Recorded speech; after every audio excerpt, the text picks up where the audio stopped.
Good morning and welcome to day 5 of Environmental Action Civics Week and our Instagram live events. I'm super excited today. It's as you can imagine, on the Earth Force side, it's been a long week. I think this is our 11th event this week, and so there's a little bit of tiredness, but also a ton of excitement. So we have two really great events going on today, and I get to be a part of both of them, and so I'm pretty excited about that. But we're going to start the morning off discussing a really cool program that is a partnership between the city of Denver and Denver Public Schools, and we've been fortunate enough to play a small role in that, and so we're excited to talk about it. And so I have a couple of great folks on with me today. I have Cory Manning from the City of Denver's Office of Climate Action, Sustainability, and Resiliency. And I have Kelly Moses with the Denver Public Schools Sustainability Office. And so, guys, I thought we would start with just tell us about the project. Cory, do you want to kick us off? Yeah, I can start us off.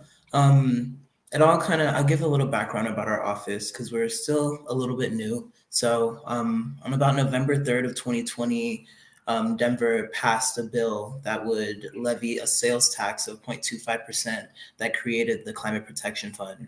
And so that fund gives us annually about $40 million to go directly towards tackling climate action in the city of Denver, and hopefully making some adaptation resiliency tweaks to help us prepare for the changes that are to come with climate action and to make people and give the power back to the people in regard to that. And so a lot of that work is focused on equity. And I think when people think of equity, often they think of racially, or they might think of age, and they don't think, but even when they're thinking of age, they don't really think of the youth as like an equitable population that should be considered, which is kind of crazy, but it's something that we've seen, and we saw that directly with this project. Back in about 2021, a student group came to our executive director and pretty much pressed him, was like, so what are you guys doing for youth? Like, what's the programming looking like for youth? How do we get involved in what you're doing? And at that point, we hadn't really answered that question yet as we were generating our work and coming up with our program. So it was like a really empowering moment for us in our office to step back and really envision what that work will look like. And out of that was the brilliant idea of collaborating with our one of our sister agencies, also Denver Public Schools, to figure out how we can pour some of our funds and use the minds of youth to give them and solve the issues that they're seeing firsthand. So that's how it came about. That's great. I love the term pouring funds. And Kelly, were you at the other end of that? I have this Yep. vision of just funds pouring on top of you. Yeah, I joined the DPS team back last June. So right as this project was in the planning stages, and it was just fun to see because at first I was excited to join DPS because the students were so heavily involved in the forming of the climate action plan at our district. We've got a robust 114-page document, a climate action plan that the students advocated for and said, hey, we really want to add more urgency on this. And the school board responded, and just a lot has flowed from there. And I think one of the things is like what Cory was saying is projects like this really emphasize student agency and their voice in directing. Like the big focus for this Climate Champions project is we want student-led climate action, and it's open-ended enough that we want to really foster creativity and support those ideas, while providing subject matter experts and support, both internal and external, for successful projects. But the level of student interest has just been fun to witness. Like I think 10 of our projects of the 14 funded were elementary schools. And initially when we went into it, it's like I noticed myself bringing a bias saying, oh, okay, it's probably going to be high schoolers, right? Because that's where a lot of our green teams are right now. And then all these elementary students showed up, and like principals were saying, oh yeah, our fifth graders were working all during Thanksgiving break to finish their application in time. Or at a school visit at a school that has a garden, chickens, goats, a lot of like agricultural stuff that's fun. at Denver Green School. And these students were saying, hey, we really want to fund this next level for this. We want to like build this out. And we were looking for a way to do it. And then we connected with them and they were like, so we heard about this grant. And then chatting from there, things were able to build. And I think that the biggest thing is like students are interested, and they really care about their school and they care about the environment. And this is a way that they can really tap into that. Like, I think it was, So give me, yeah. Yeah, give me a little bit more about the program. Is it a grant program or is it a classroom project? How do the kids get involved and decide what projects that they want to do, and how's it coming to you? Yeah. Do you want me to field this one, Cory? Do you want? Yeah. We can Up tag to you team it. guys. I can start off. So our idea for this really was human-centered design. That was like the goal, is that we wanted the students to generate the ideas for these projects based off of the issues that they're seeing around them in their community and like what they feel they can make the most impact on with these funds. So the idea was that we gave a pot of money to DPS and we created like a grant competition project situation. The children would apply for the grant and we had a pretty detailed outline for them to follow about what information we wanted and like what kind of projects they were thinking about. And with the support of Earth Force, we helped to give some really good trainings and ideas on like how do we generate these ideas, because it's like a pretty big ask to just be like, here's some money, what do you want to do, especially with sustainability, because that word itself is so broad.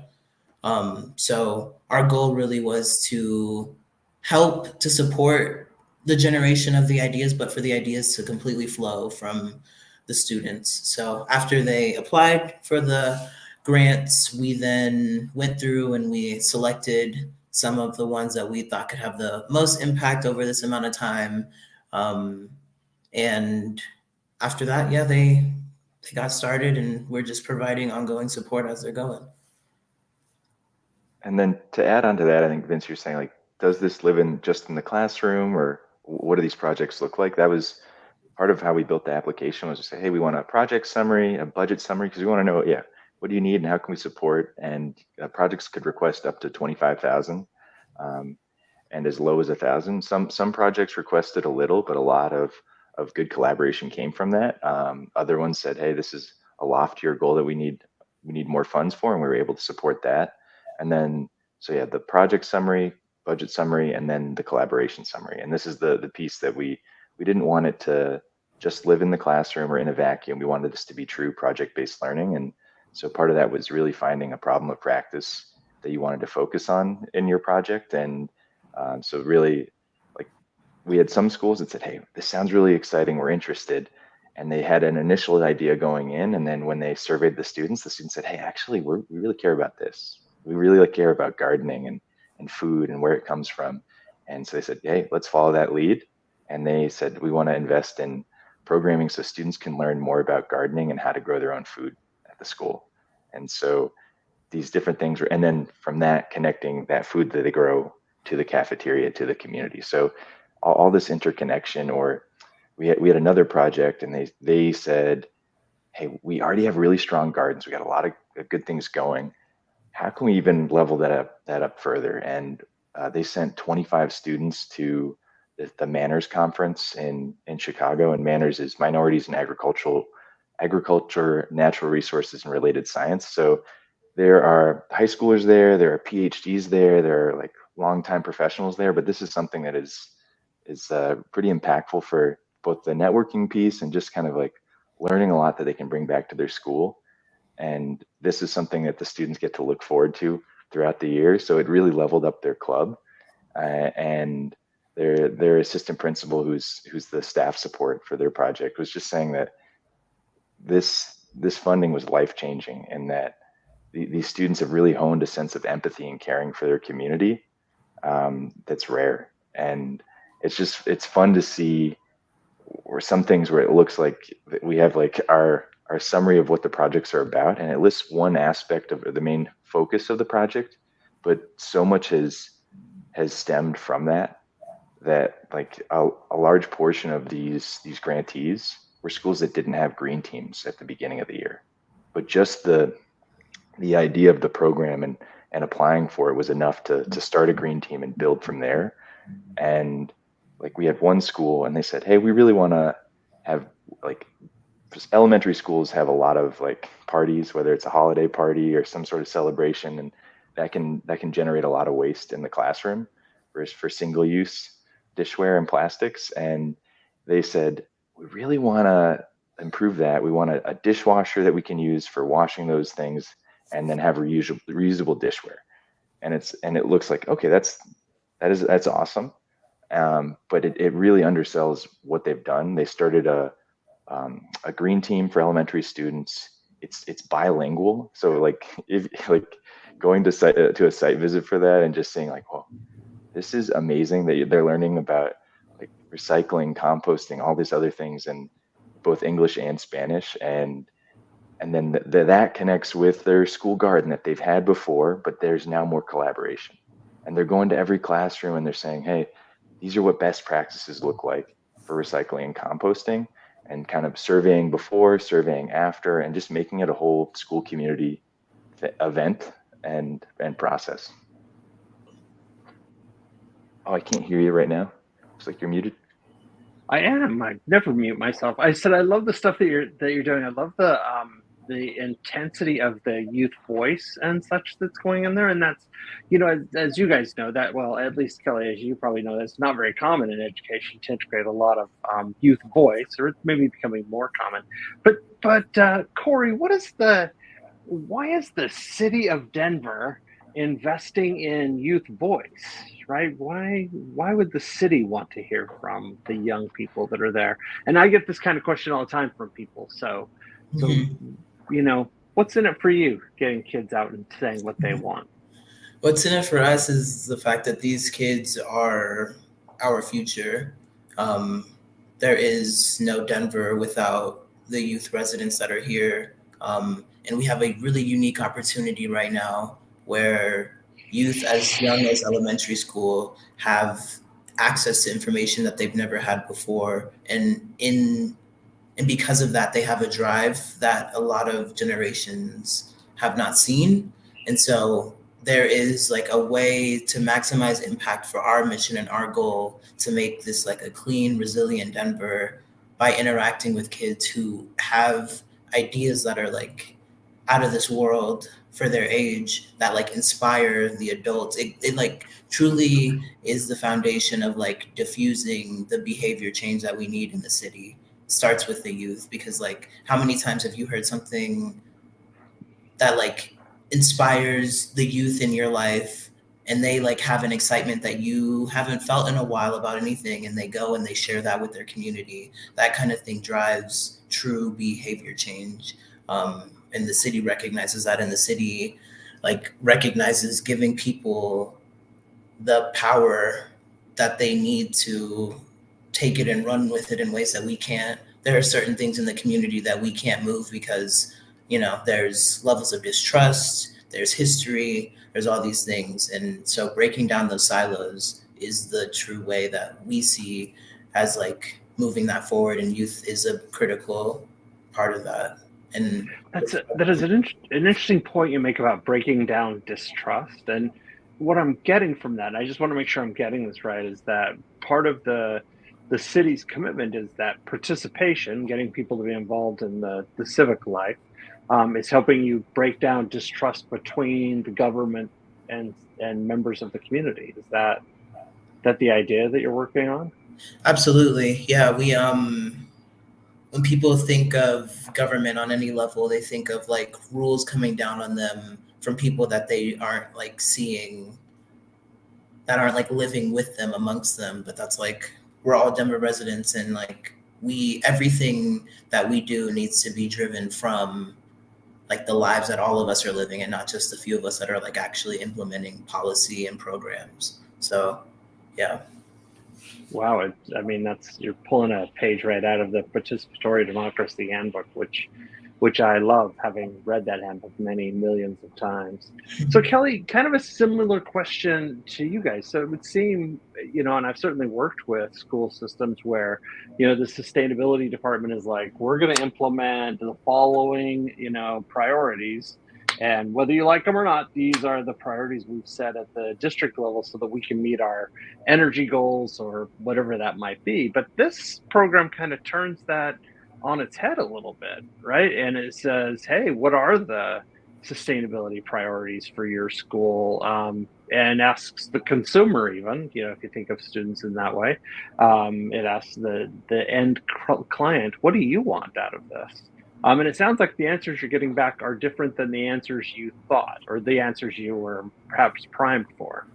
Yeah, I think like everything has just been delightful to see how it's unfolded, and just like the everyone has given so much grace to these projects to figure it out and be so solutions oriented. And I think a lot of that started with, I've mentioned, like in the planning stages, we collaborated a lot with some internal departments and the different school leaders, and really just saying like, if this were to work well, what would we need, and how would you want to support? And like our evaluation committee involved all the folks who might overlap with these various projects, whether it's like the grounds department or facilities or things that, hey, we might need support here, and we want to collaborate early and often so that this isn't feeling burdensome and it's feeling like a mutual process. And one thing that was consistent throughout is that, kind of like what Cory said, like people are excited when students are leading it, and they want to hear what the students have to say and what's important to them. So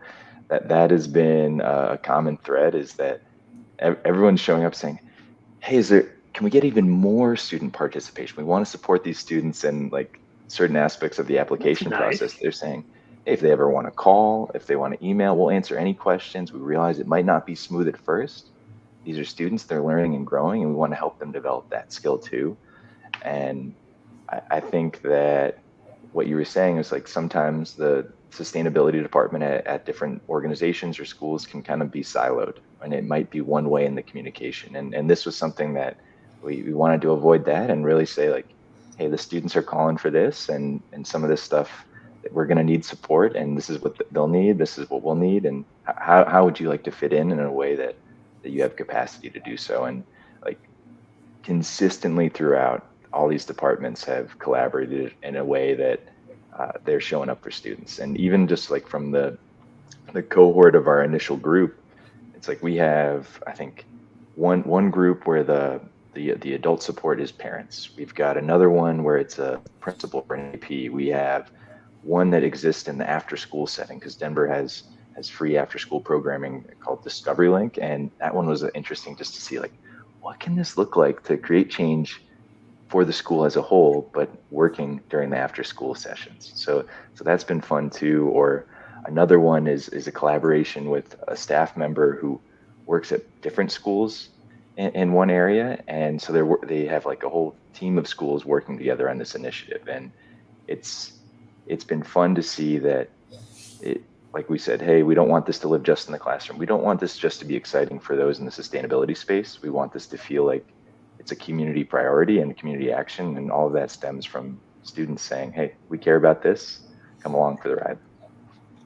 So we're about out of time, but I have two more questions for each of you, or two more questions I'm going to ask each of you to respond to.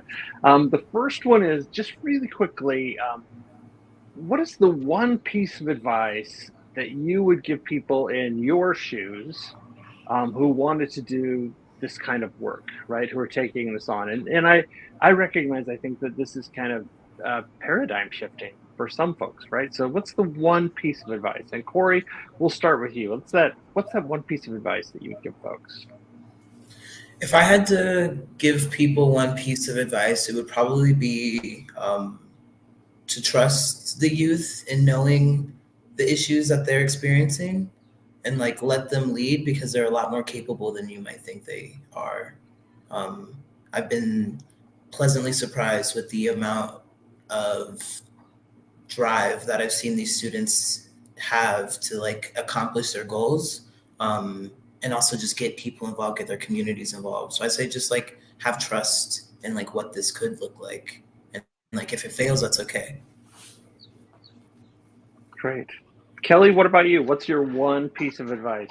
My advice would be to find a partner like Denver Casser that is so solutions oriented. Like we had some projects that had some barriers initially, and it wasn't a straightforward answer. And like how can we help fund this or find a way to make this a success? And like consistently throughout, they've said, okay, how can we make this work? So when I mentioned our cohort of 14, we added a 15th, and because it was with Castor's patience and saying, let's figure this out. And we had even a 16th where we said, hey, this one's not quite a fit for climate champions. There's a very interesting idea here that the students want to pursue. So we were able to we're still in the process of that one. So I don't want to celebrate it yet because we're still working on the details. But the point being that I think we touched on it a little bit, where it's like some things can often be bureaucratic, and this has not felt like that. This has felt like this has moved as quickly as I could imagine it could, and it's just been an exciting process to see everyone show up and say, it does not have to be perfect on the first run. We really just want to make sure it's consistently getting better. And how do we empower youth as much as we can? So like even for this, where like Cory was saying, the students can do so much. They have so many creative ideas. How do we really help support that? And if we are able to do a second iteration, I think we can ask even more and support even more of the students. I love both of those pieces of advice. Trust the young people and find good partners. I think that's the story of our lives in some way, of Earth Force's lives. Okay, so here's my last question, and then we'll call it a morning. Was it worth it, and why? Cory, you get to launch first. Was it worth it? Absolutely. I would do this 100 times over. Every application read, every workshop done, every little thinking meeting that we've had with Kelly and his team and Earth Force has been completely worth it, because it's changed the way that I've seen and like experienced collaboration before. And it like brings me hope that innovative ideas that kind of seem far-fetched and hard to put together because they're so nebulous, like if you have people that are like willing to work with you and like willing to come together in a creative way, that like anything can happen. I feel that way, truly. That sounds dramatic, but that's how I really feel now after this process. That's excellent. Kelly, what about you? Was it worth it, and why? Was it worth it? No, yes, of course. And I think like a big why is that there are so many awesome things going on that are student led or community led across DPS, but we're still relatively siloed. Like there were so many green teams that I was finding out throughout this year because they were getting a shout out for this or that. And I was like, oh wait, you'd be a good climate champions applicant. Would you want to apply for this program? But this program helps showcase that and build more interconnection, and so that peers can collaborate with, oh, you're working on gardens, we've got an awesome garden here, or you're trying to start up a green team for elementary. Oh, this school does this well. They have best practices already lined out that you can facilitate meetings and get a lot done. And just, I think that this program has helped build community around action, and especially student-led action. So definitely worth it. I hope we get to continue in the future. That's great. Well, thanks, guys. This concludes the final Environmental Action Civic Week, and we call them Instagram Live, so it's on like 6 different platforms. So this is the last one. We have one more event today. It's going to be an exciting one. We have NAAE, one of our partners on the EE360 Plus program, has brought together what they call their Sea Change Fellows, which are fellows from around the world that are combining environmental education and civic education to find ways to activate young people, just like we've been talking about here. And so it's going to be an interesting panel of people from really around the world. They're going to be talking about what they're doing. And Haley has just put the address up there. It's just earthforce.org/EAC week. And if you go visit, you can join that event there. That'll be at 1 p.m. Eastern, 11 a.m. Mountain, and 10 a.m. Pacific. and who knows Central? We just don't. Sorry, everybody that lives in Central Time. It'll be noon. I'm just kidding. That's it. Thanks, everybody, and we're looking forward to see you. And thanks, everybody, who's come to all of these events. And hopefully, you've learned as much as I have. I feel like I've learned a ton this week and just gotten to meet a bunch of people that are doing amazing work. Thanks, guys. Thank you.